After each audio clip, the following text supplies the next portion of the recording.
Americans are more worried about retirement right now than they were a year ago. So here's the part that doesn't quite add up. The thing keeping most of them awake at night isn't actually retirement. If you've been doing all the responsible stuff, saving a little, paying down the cards, trying to plan ahead, and you still feel like you're sliding backward, we want you to hear this clearly. You're not imagining it. Let's decode this together.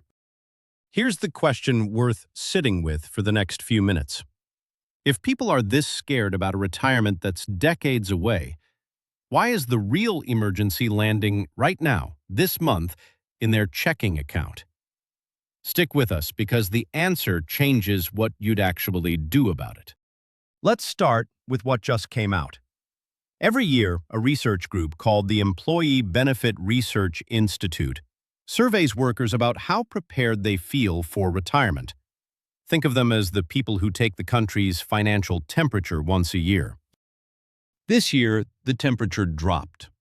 The share of workers who feel confident they'll have enough money to retire fell to about 61%. A year ago, it sat closer to two-thirds. On paper, that looks like a small slip. In real life, it means millions more people quietly suspect the plan isn't going to work, and they can't quite say why. And that confidence number is really measuring something deeper than retirement. It's measuring whether people feel in control of their own money at all. When it drops, it usually means control is slipping somewhere much closer to home. So where is it slipping? Here's where the real story lives, and it has almost nothing to do with the stock market. The force squeezing these households isn't a crash or a crisis. It's something quieter and harder to see: the slow disappearance of breathing room in the monthly budget. Think about how a paycheck actually moves through a month. Rent or the mortgage takes its cut, groceries and gas take theirs, then, before a single dollar can head toward savings, debt payments take a bite right off the top. Half of the workers in this survey are carrying credit card debt. Not a wild, reckless amount for most of them, just the ordinary kind that piles up from a car repair here, a medical bill there, a stretch of months where the math simply didn't close. And here's the part that matters most, especially if you've been hard on yourself about any of this. People aren't landing here because they're careless. They're juggling housing that costs more, healthcare that costs more, and a grocery run that costs more, all in the same year. Their own read on it is blunt. The margin is disappearing, and not because anyone stopped trying. Nearly 1 in 3 workers are now carrying more than $25,000 in debt that isn't even a mortgage.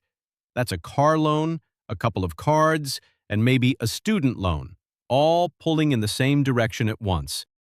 Here's why that debt matters more than the scary retirement headline. When the payments come out first, and the minimums only ever seem to grow, there's nothing left at the end of the month to build the one thing that actually protects you: a cushion. And that's exactly where this story stops being about the future and starts being about right now. A separate survey this year turned up something that stops you cold. Almost a third of Americans say they owe more on their credit cards than they have saved for an emergency. Sit with that for a second. It means that for millions of households, the safety net and the hole are the same size. One surprise, one transmission, one trip to urgent care, and there's nothing there to absorb it. The only move left is more debt, which makes next month tighter than this one. That's the real emergency, not the one waiting 40 years down the road, the one sitting in this month's statement. And notice it has nothing to do with how much you earn. Plenty of people with perfectly good incomes are underwater here because the bills scaled up right alongside the paychecks. This isn't a low-income story. It's a no-margin story. It also feeds straight back into the retirement fear we opened with. Every dollar going to interest today is a dollar that never gets the chance to grow for later. The researchers found that for about 3 in 5 workers, debt is directly dragging down their ability to save for the future and to feel secure about it. So the anxiety isn't irrational. It's the sound of people doing the math in their gut and realizing the present is quietly eating the future. Today's balance can become tomorrow's later retirement date, or a smaller check once they finally get there. Now let's bring this down to a normal kitchen table, because that's where this actually lives. Picture a household doing everything by the book. Both incomes are steady, the bills get paid on time, but there's no real savings, because every spare dollar is going to keep the cards from growing. Then the car makes a noise. Suddenly there's a $400 repair, and $400 they don't have sitting anywhere. So it goes on a card. The balance climbs, the minimum payment climbs with it, and next month has even less room than this one did. That's not a story about being bad with money.